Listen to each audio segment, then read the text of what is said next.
देखें आज 2023 CBSE board का क्लास 12 का पेपर है। तो आज हम लोग उसका डिस्कशन करते हैं कि पेपर का पैटर्न क्या था, पेपर किस तरीके से आया था। बहुत लोग कह रहे बहुत हार्ड था, बहुत इजी था, तो उसके बेस थोड़ा सा हम लोग डिस्कस करें पिछले प्रीवियस ईयर के पेपर के बिहाफ पे कि इस साल का जो पेपर था वो किस तरीके का था।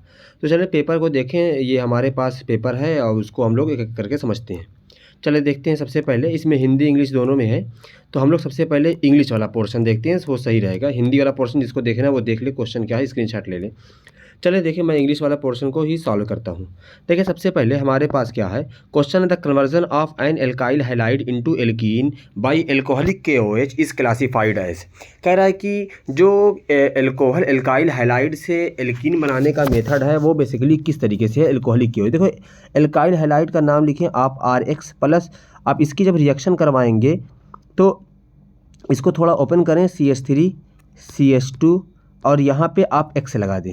तो यहाँ पे जो दो हाइड्रोजन, एक हाइड्रोजन नीचे कर दें तो यहाँ से ये HX निकलता है। यानी जब हाइड्रोजन और हाइड्रोजन दोनों निकलता है तो इसको हम लोग बोलते हैं डिहाइड्रोहाइलोजिनेशन। तो हमारे पास ऑप्शन कौन सा होगा, हमारे पास थर्ड ऑप्शन होगा ए डिहाइड्रोहाइलोजिनेशन रिएक्शन।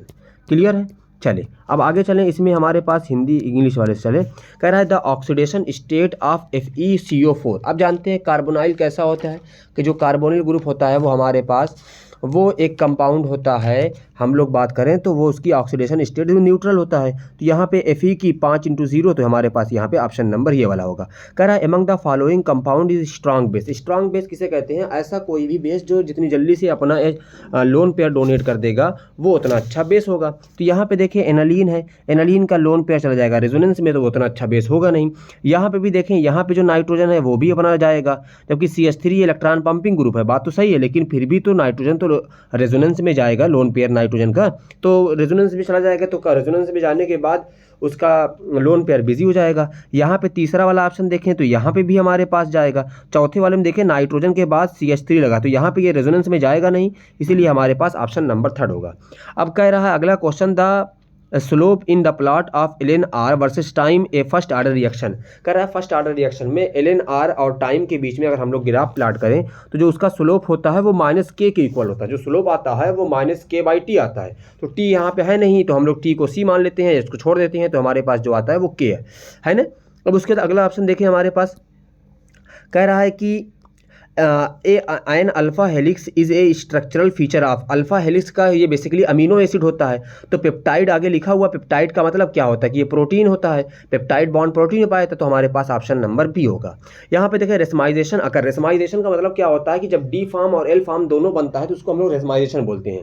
या हम लोग कहते हैं कि एक कंपाउंड हमारे पास अगर दो इन्वर्ट भी बनता हुआ हो और रियल भी बनता हो तो उसको हम लोग जब दोनों आपस में मिल जाते हैं 50% D 50% L, तो उसके कंपाउंड को आपस में मिला देंगे तो बनता है रेसमाइजेशन या रेसिन मिक्सचर।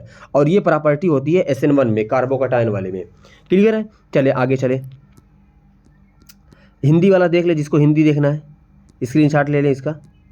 अब चले देखें, अब सातवां क्वेश्चन यहाँ पे ऑब्जेक्टिव में है, कह रहा value of Henry constant KH। देखिए हेनरी कांस्टेंट जो होता है वो टेम्परेचर पर डिपेंडेंट होता है। टेम्परेचर अगर हमारे पास टेम्परेचर बढ़ता जाएगा तो हमारे पास जो रेट कांस्टेंट है, जब क्या बोलते हैं कि टेम्परेचर बढ़ता जाएगा तो रेट कांस्टेंट क्या होगा, वो बढ़ता जाएगा। Increase with increase of temperature, temperature के बढ़ने के साथ साथ रेट कांस्टेंट की वैल्यू क्या होती है, बढ़ती चली जाती है। अब उसके बाद अगला क्वेश्चन है, कह रहा है which are the following solution KCl will have highest value of molar conductivity. तो मोलर कंडक्टिविटी का आप अगर फार्मूला देखें तो मोलर कंडक्टिविटी इक्वल टू होता है K/1000/m। तो m की वैल्यू जितनी ज़्यादा बढ़ेगी, m मतलब वॉल्यूम, यहाँ पे हम लोग इसको कह लेते हैं, यहाँ पे सॉरी यहाँ पे v कर दें, तो यहाँ पे हम लोग इसको दोनों को मिला के ना, यहाँ पे एक चीज़ यहाँ पे मिला के हम लोग बोल सकते हैं कि ये वॉल्यूम, ये हमारे पास कंसंट्रेशन होता है K/, तो यहाँ पे देखें हमारे पास फार्मूला होता है K/C। तो C मतलब कंसंट्रेशन, कंसंट्रेशन मतलब मोलैरिटी। तो मोलैरिटी की वैल्यू बढ़ेगी तो जो हमारे पास है मोलर कंडक्टिविटी होगी वो डिक्रीज़ करेगी। या अगर हम लोग हाईएस्ट के लिए बात कर रहे हैं तो जितनी ज़्यादा कंसंट्रेशन कम होगी उतनी ज़्यादा मोलर कंडक्टिविटी होगी, तो कंसंट्रेशन तो इसी में कम लिखी हुई है। क्लियर है। चलें अब अगला क्वेश्चन हमारे पास कह रहा है which are the following is are a feasible reaction, इसमें से कौन सी फिजिबल रिएक्शन होगी, कौन सी आसानी से रिएक्शन हो जाएगी।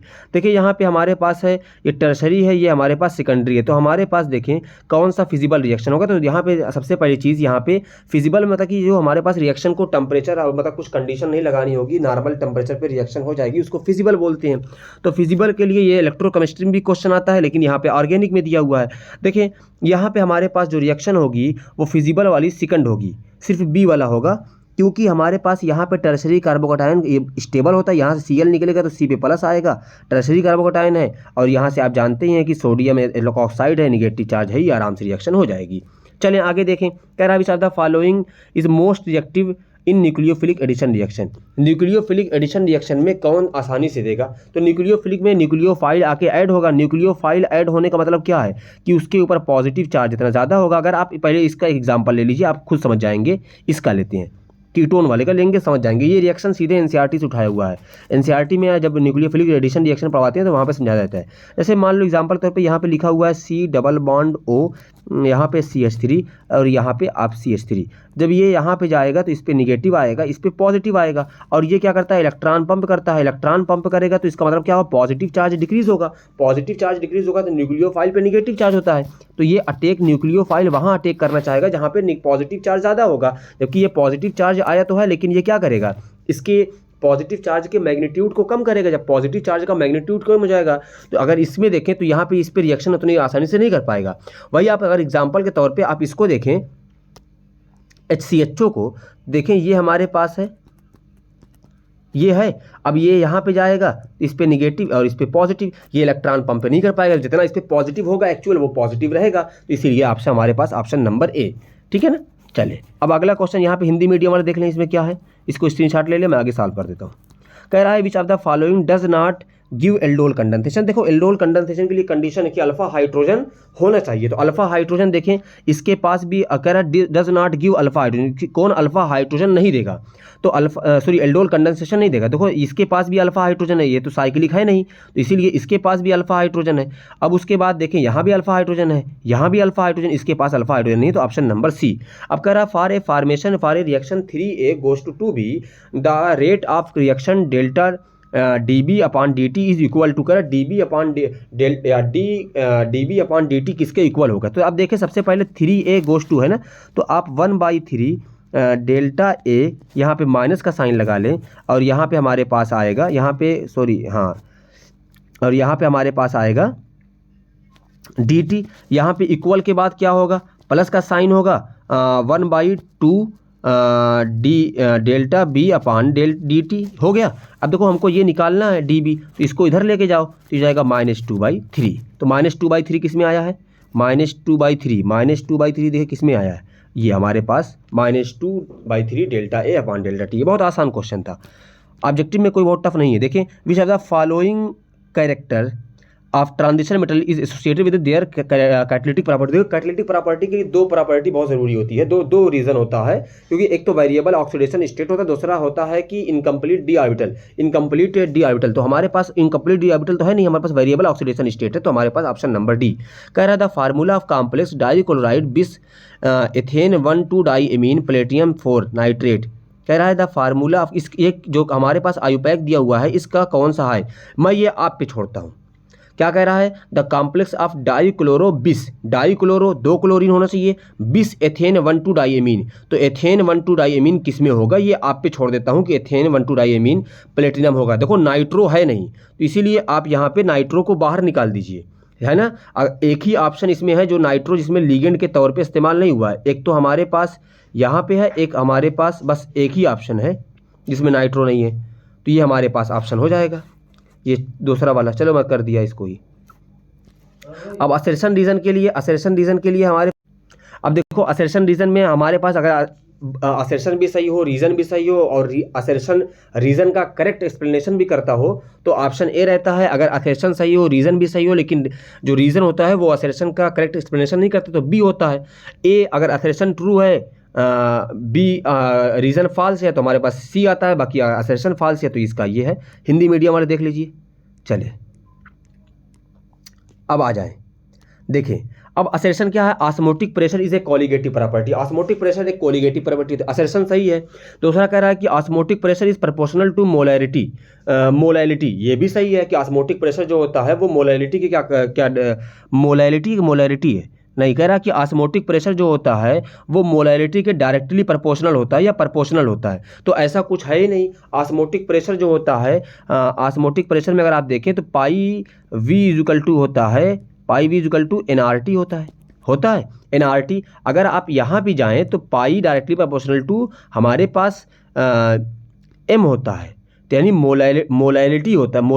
यहाँ पे क्या दिया हुआ है, यहाँ पे मोलैलिटी दिया हुआ है, तो रीज़न गलत है, तो हमारे पास ऑप्शन नंबर सी होगा जिसमें सिर्फ असर्शन सही होगा।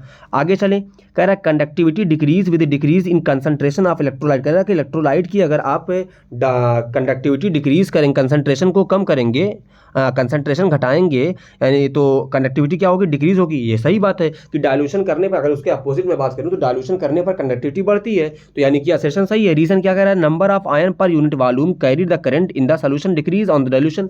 सीधे इसको यहाँ से समझो, अगर आपको समझना हो तो इसको आप यहाँ से समझें कि यहाँ पे सोल्यूशन डिक्रीज ऑन डायल्यूशन, क्या कह रहा है, current in a solution number of ion per unit volume, number of ion per unit volume decrease होता है जब डायल्यूशन बढ़ाते हैं। तो असर्शन भी सही है, रीजन भी सही है, और रीजन करेक्ट एक्सप्लेनेशन भी कर रहा है, तो इसका ऑप्शन नंबर होगा ए। अब यहाँ पे आया assertion A, copper is non transition metal, गलत, कापर ट्रांजिशन मेटल होता है। दूसरा हमारे पास कह रहा है copper has complete field D orbital in A ground state, सही है, कापर का ग्राउंड स्टेट में हमारे पास क्या होता है, फील्ड होता है। अब जानते हैं 4s1 और D3D10 होता है इसका, 4s1 3D10। अब बहुत सारे लोग कहेंगे सर जब 3D10 है, फुलफिल्ड है, तो ये हमारे पास कैसा, क्योंकि इसका मतलब ये नहीं है कि आपके पास अगर ग्राउंड स्टेट में है तो वो किसी भी स्टेट में उसको इनकम्प्लीट डी ऑर्बिटल होना चाहिए। जैसे एग्जांपल तो जिंक ले लीजिए, जिंक हमेशा D10 होता है, इसीलिए वो ट्रांजिशन मेटल में काउंट नहीं होता, ये ट्रांजिशन मेटल में काउंट होता है। चलिए आगे चले, तो इसका ऑप्शन कौन सा होगा, इसका ऑप्शन बता दूं, इसका हमारे पास ए गलत है, बी सही है, रीज़न सही है, तो हमारे पास ऑप्शन क्या आएगा, सी, सॉरी डी आएगा, असर्शन गलत है, रीज़न फॉल्स, देख लीजिए एक बार, ठीक है। चले अब आगे चलें, आगे हमारे पास कह रहा है nucleophilic substitution of iodomethane is easier than chloroethane, सही है, ये हमारे पास ये असर्शन सही है। कह रहा bond enthalpy of CI is less than bond of CCl, तो देखें CCl की जो बॉन्ड इंथैल्पी होती है वो 348 के आसपास होती है, और इसकी होती है 1.134 के आसपास होती है, 140 के आसपास होती है, तो इसकी ज़्यादा होती है, तो असर्शन भी सही, रीज़न भी सही है, और ये इसका करेक्ट एक्सप्लेनेशन भी कर रहा है, तो हमारे पास ये ए है। चले अब आगे क्या है, आगे कह रहा है the vapour pressure of pure liquid X and pure liquid Y 25 and 120 degree mmHg pressure 160 mmHg respectively if equal mole of X and Y are mixed to form ideal solution, calculate the vapour pressure of solution. Vapour pressure निकालना है, आप relative lowering of vapour pressure का formula लगा देंगे, आपको आसानी से निकल जाएगा।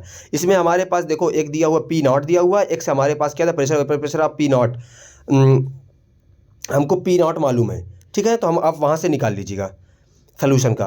अब कह रहा है give the reason, mercury cell delivered a constant potential during its life, कह रहा मरकरी सेल जो होती है वो लाइफ टाइम तक एक कांस्टेंट पोटेंशियल देती रहती है, क्योंकि वो सेकेंडरी बैटरी होती है, उसकी खास बात होती है।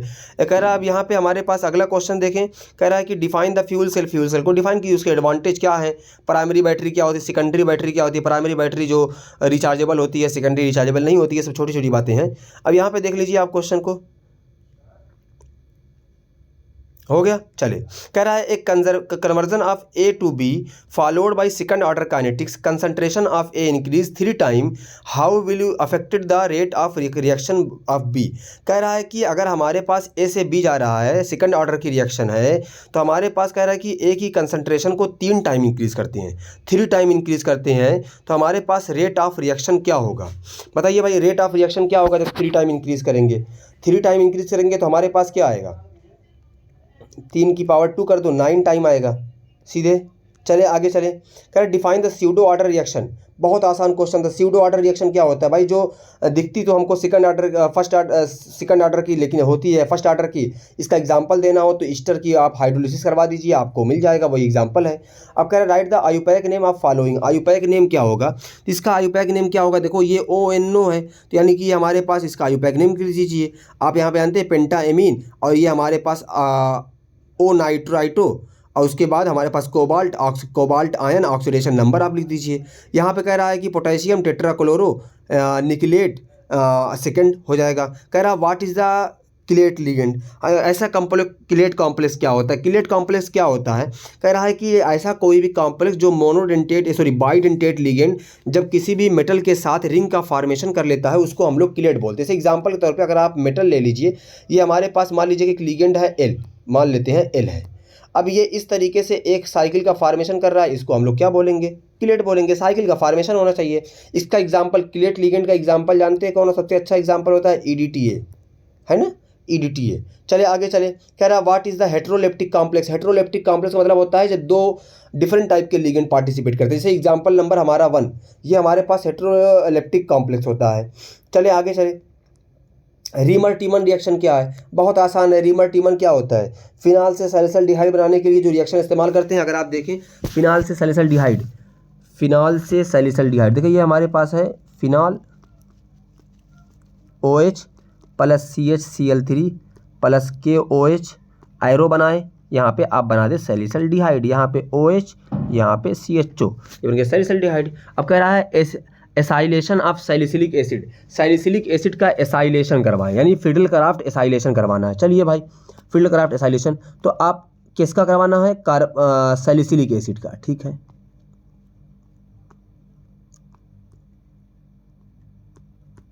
C डबल बॉन्ड OH है ना।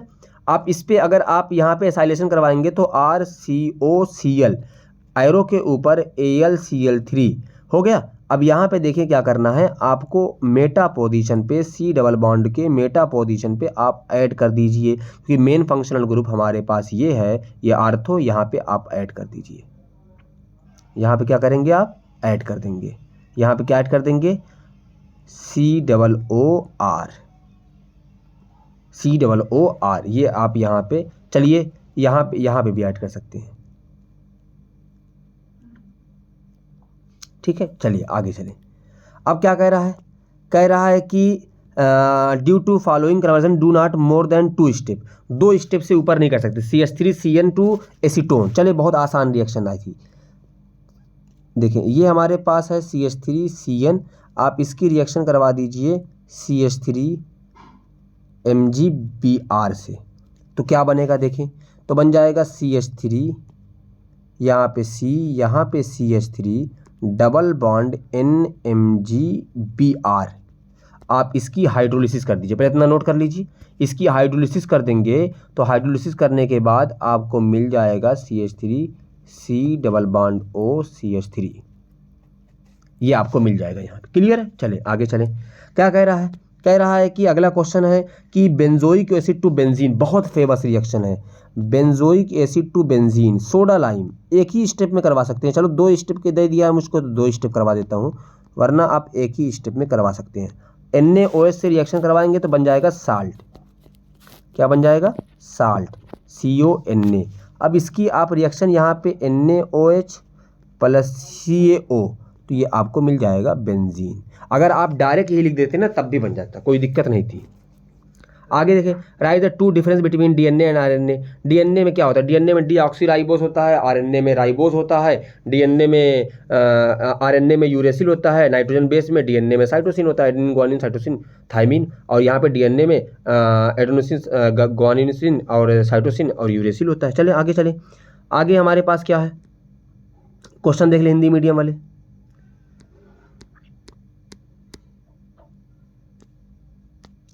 कह रहा right the mechanism of the following. ये मैकेनिज्म आपको लिखनी है, कौन सी मैकेनिज्म है? ये डिहाइड्रेशन मैकेनिज्म है। डिहाइड्रेशन में प्रोटोनेटेड फॉर्म बनेगा, उसके बाद आप उसको 3 स्टेप में रिएक्शन होती है। अब अगला कह रहा है कि why the orthonitrophenol is steam volatile when para nitrophenol is not. कह रहा आर्थो वाला स्टीम वोलेटाइल होता है जबकि पैरा नहीं होता। तो इसमें कि देखिए रीज़न हमको क्या देना है? रीज़न हमको यहाँ पे ये है कि जो आर्थोनाइट्रोफिनॉल होता है ये इंट्रा मालिकुलर हाइड्रोजन बॉन्डिंग का फॉर्मेशन करता है, क्योंकि पैरा नाइट्रोफिनॉल क्या होता है हमारे पास, ये सिर्फ ये inter molecular hydrogen bonding formation करता है, इसीलिए ऐसा होता है। इसमें इंट्रा पहले वाले में, इसमें इंटर होता है, बस ये कह रहा है। Anisole is treated with CH3Cl, ये भी फिडल-क्राफ्ट एल्काइलेशन, यानी कि आपके पेपर में फिडल-क्राफ्ट एसाइलेशन और एल्काइलेशन दोनों पूछा था। देखिए फिडल-क्राफ्ट यहाँ हमारे पास क्या है? एनिसोल का पहले फार्मूला, अब जिसको नहीं मालूम हुआ होगा वो क्या कर पाएगा बेचारा। तो यहाँ पे CH3Cl और यहाँ पे आप कर देंगे AlCl3। तो क्या होगा, ये हमारे पास आर्थो पैरा ग्रुप होता है OCH3, तो यहाँ पे आप लगा दे CH3। अगर अगला बनाना चाहते हैं तो पैरा पे लगा दीजिए, बस यहाँ पे लगा दीजिए CH3, हो गया। अगला कह रहा है phenol is oxidise with Na2Cr2। ये NCERT में सिर्फ एक ही रिएक्शन दी भी हुई है फिनॉल के ऑक्सीडेशन की। एरो पे लिख दीजिए Na2Cr2O7, है ना। बस इसको ऑक्सीडाइज कर दीजिए, डबल बॉन्ड, नीचे भी डबल बॉन्ड, बन गया हमारे पास कंपाउंड। आगे चले, कह रहा है कि CH3 का whole thrice COH is heated with CuSO4। Alkene बनेगा, टर्शरी एल्कोहल है, हीट करेंगे तो एल्कीन बनेगा, सीधी सी बात है। प्राइमरी एल्डिहाइड बनता है, सेकेंडरी कीटोन, टर्शरी एल्कीन। देखें CH3, यहाँ भी CH3, इसको इस तरीके से दिखा लो ऐसे, और यहाँ भी CH3, यहाँ पे OH, इसको जब हीट करेंगे Cu, यहाँ पे 300 डिग्री सेल्सियस, 500 केल्विन दिया हुआ है ना, तो उसको माइनस करेंगे, यहाँ से देखें ये निकल जाएगा हमारे पास। बस क्या बन जाएगा भाई, देखें CH3, यहाँ पे C डबल बॉन्ड CH2, यहाँ पे सिंगल बॉन्ड CH3, एल्कीन बन जाएगा। आगे क्या कह रहा है, कह रहा है कि अच्छा यहाँ पे एक चीज़ और, हाँ ठीक है, आगे हमारे पास कह रहा है कि which isomer C5H10 give single monochloro compound C5H9Cl। टर्शरी बना दो, सीधे एक ही देगा, CH3, यहाँ पे CH3, यहाँ पे CH3, यहाँ पे 5 कंपाउंड ना, 4 हो गया, यहाँ पे CH3, देखें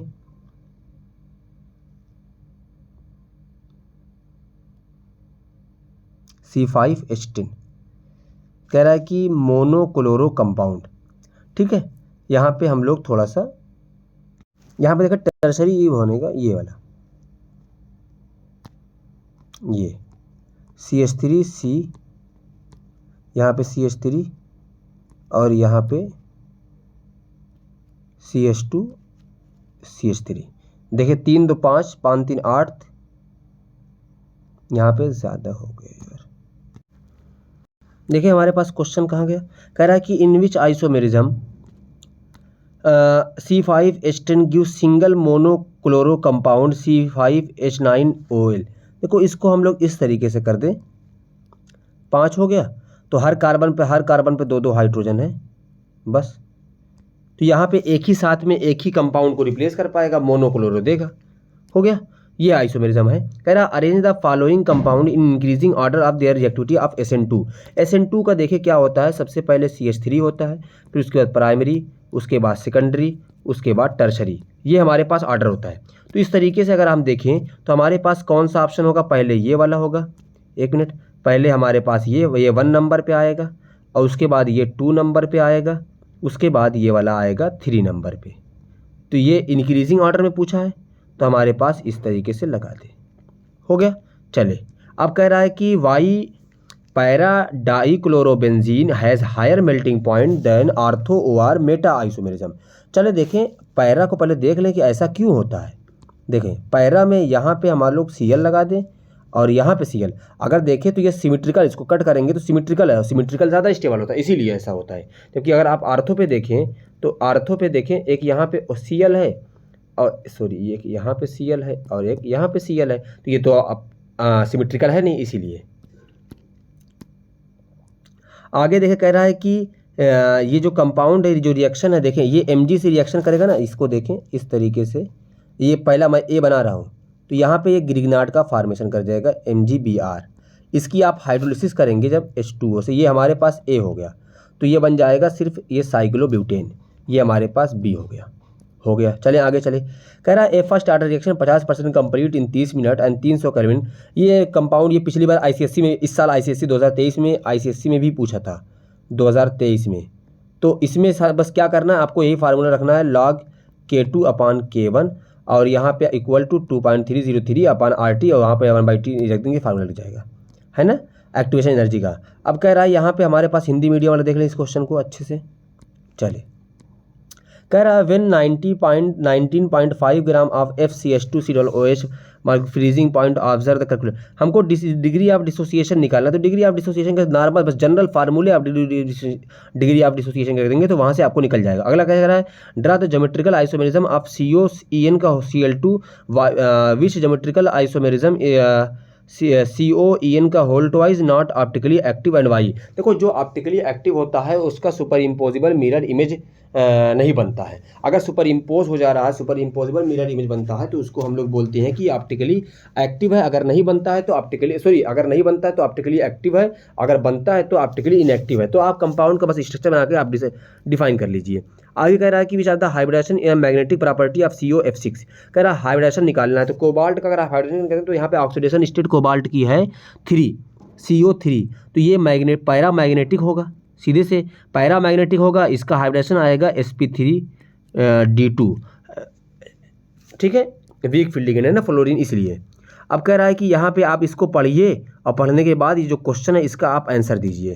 क्वेश्चन का आंसर मैं डायरेक्ट देता हूँ। कह रहा है write the name of product when the an aldehyde react with excess of alcohol in presence of dry HCl। कह रहा है कि हमारे पास जो एल्डिहाइड जब एक्सेस ऑफ एल्कोहल से रिएक्शन करता है HCl में तो हमको कौन सा प्रोडक्ट मिलता है, ये हमारे पास ये क्वेश्चन है। देखिए जब एल्डिहाइड एल्कोहल के साथ रिएक्शन करेगा तो हेमी एसिटल, एक्सेस में करेगा तो हेमी एसिटल, और अगर एसिटल का फॉर्मेशन करेगा, अगर लिमिटेड में करेगा तो हेमी एसिटल का। देखिए हेमी एसिटल क्या होता है, हमारे पास क्या कह रहा है एल्डिहाइड, कोई एक एल्डिहाइड ले ले तो चले RC double bond OH plus CH3OH, तो यहाँ से ब्रेक करें तो O पे निगेटिव आएगा। ठीक है, O पे जब निगेटिव आएगा तो हमारे पास आगे चले रिएक्शन को, तो यहाँ पे ये फॉर्मेशन करेगा। देखें ये यहाँ पे निगेटिव जाएगा तो इस पे हमारे पास पॉजिटिव, ये निगेटिव आएगा इसके साथ, तो RC यहाँ पे OH, यहाँ पे H, यहाँ पे OCH3।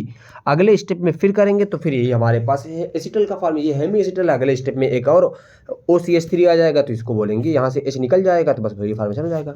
चलिए आगे चले। अब अगला कंपाउंड हमारे पास कह रहा है, देखें कह रहा है कि भाई carboxylic acid is stronger than phenol. Carboxylic acid में रेजोनेंस ज़्यादा होता है भाई।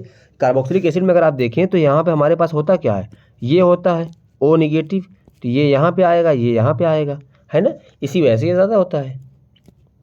चले अब कह रहा है यहाँ पे हिंदी मीडियम वाले देख लीजिए भाई। चले कह रहा arrange the following compound increasing order of their reactivity toward CH3 MgBr।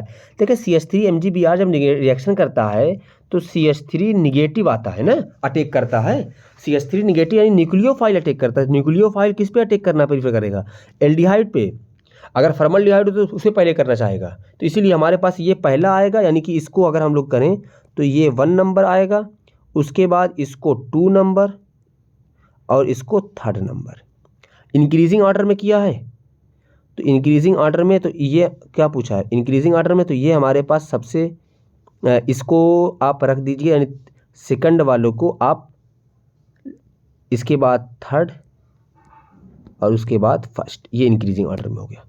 आगे रहा है test distinguish between propanol and propanone, यानी बेसिकली ये एल्डिहाइड और कीटोन का सिल्वर मिरर टेस्ट करवा दीजिए, फेलिंग सोल्यूशन से करवा दीजिए, डिस्टिंग्विश करने का तरीका है, बस यही है।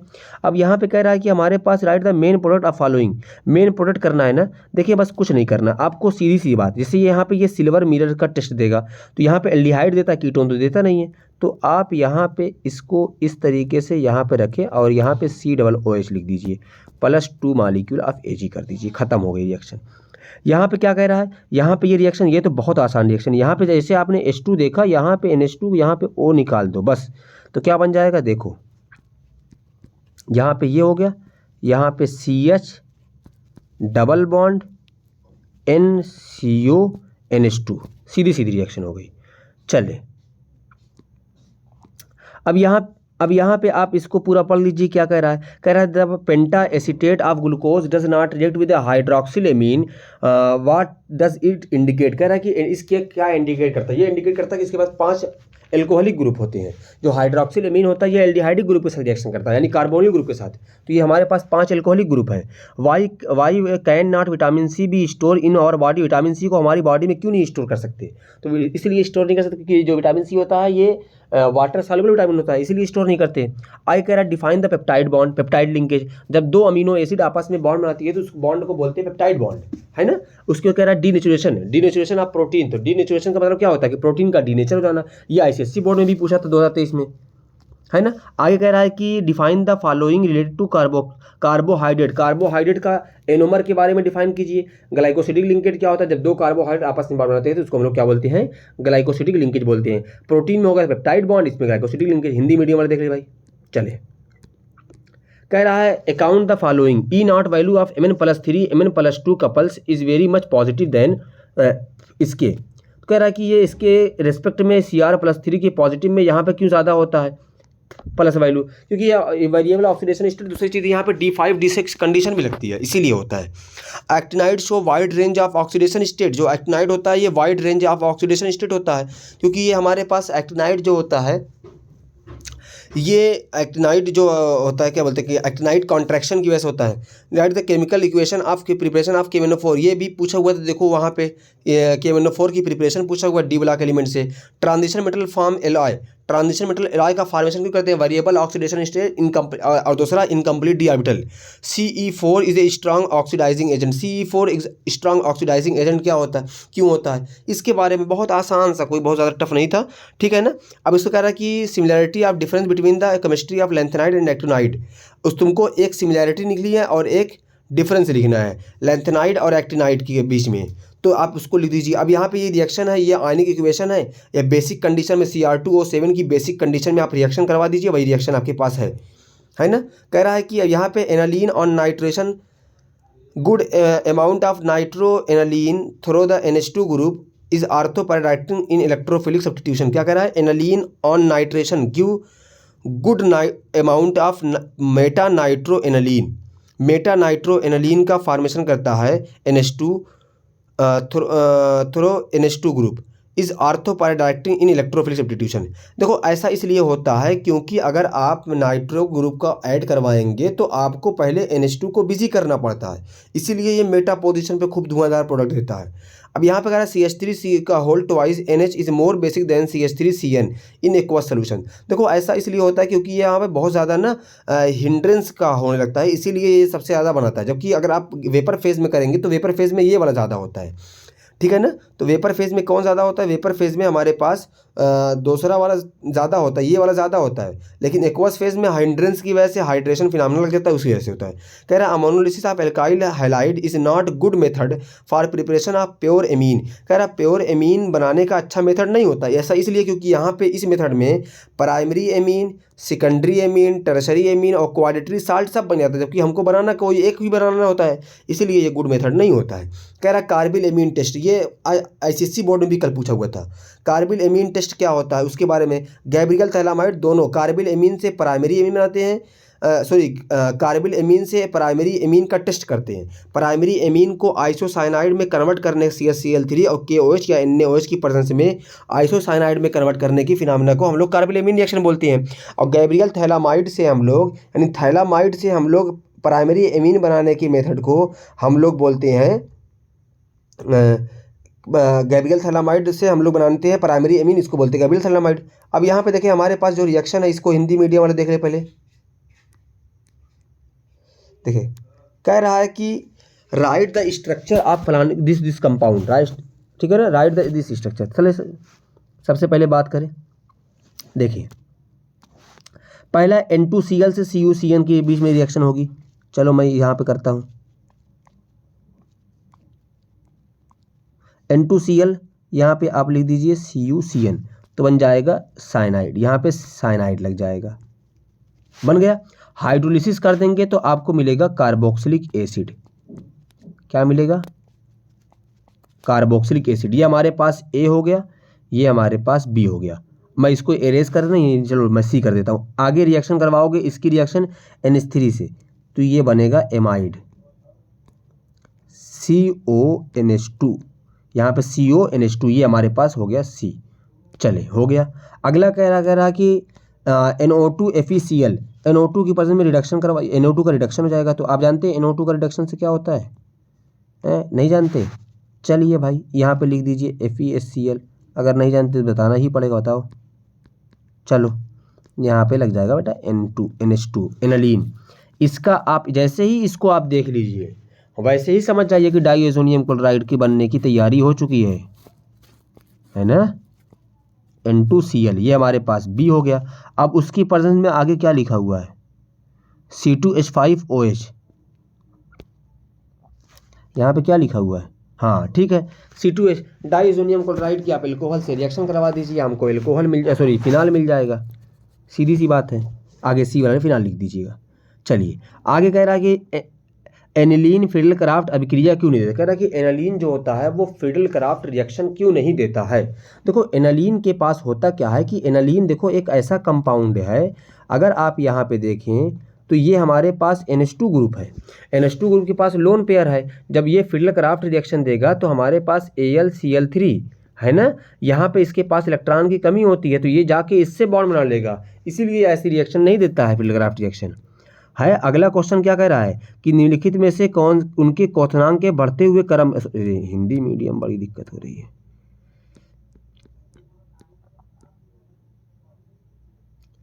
कह रहा है कि arrange the increasing order of their boiling point. Boiling point के बारे में इसके इंक्रीज कीजिए। तो देखो बॉइलिंग पॉइंट का मतलब होता है कि हाइड्रोजन बॉन्डिंग, किसके साथ? अच्छा हाइड्रोजन बॉन्डिंग। तो पहला देखो इसके साथ बन जाएगा, तो ये हमारे पास इलेक्ट्रोनेगेटिविटी, ये पहला, ये सबसे ज़्यादा होगा, उसके बाद ये होगा, उसके बाद तीसरा वाला होगा, बात खत्म। ये हमारे पास है। बाकी नीचे वाली जो रिएक्शन है ये सीधे सीधे आप फार्मूले पे है, मोलर कंडक्टिविटी के फार्मूले का रख देंगे। उसके बाद ये हमारे पास है, किसका है? ये डेल्टा जी इक्वल टू या लॉग के सी निकालना है। ये एक लॉग के सी आपका नेक्स्ट इक्वेशन से निकल जाएगा, और ये डेल्टा जी आपका, ये डेल्टा जी इक्वल टू होता है माइनस NFeCl इक्वल टू, इससे निकल जाएगा। ये दोनों फार्मूले से आप निकाल लीजिएगा। तो आई होप आपका पेपर अच्छा गया होगा। लेकिन पेपर का अगर आप पैटर्न पिछले साल से देखें तो इस बार पेपर थोड़ा सा टफ था। नेमिंग रिएक्शन खासकर जो बहुत टफ इस्तेमाल की गई थी, वरना नॉर्मली जो इजी नेमिंग रिएक्शन होती है उसमें से एकदम नहीं पूछा हुआ था। जो भी नेमिंग रिएक्शन थी वो नेमिंग रिएक्शन थोड़ा सा हार्ड थी, और जो रीज़न टाइप का क्वेश्चन था जिसका रीज़न पूछा हुआ था, रीज़न कुछ नए क्वेश्चन को ऐड किया था। रीज़न का जो था वो क्वेश्चन प्रीवियस ईयर्स के रीज़न से हटा के किया था। ऐसा ही ICSE में भी हुआ था कल के पेपर में कि रीज़न अलग अलग पूछा था। तो मेरा जो कि जो रीज़न था वो हार्ड था। रीज़न को अगर आप रीज़न वाला जो क्वेश्चन था वो थोड़ा सा अलग टाइप का था, तो इसीलिए थोड़ा सा वहाँ पे दिक्कत होती होगी, वो या हुई होगी, आपके साथ ज़रूर हुई होगी। तो और मिला जुला के कुछ क्वेश्चन जैसे इनऑर्गेनिक के जो क्वेश्चन थे वो मोस्टली एकदम कॉमन से थे। कोऑर्डिनेशन कंपाउंड के बहुत ईजी क्वेश्चन थे।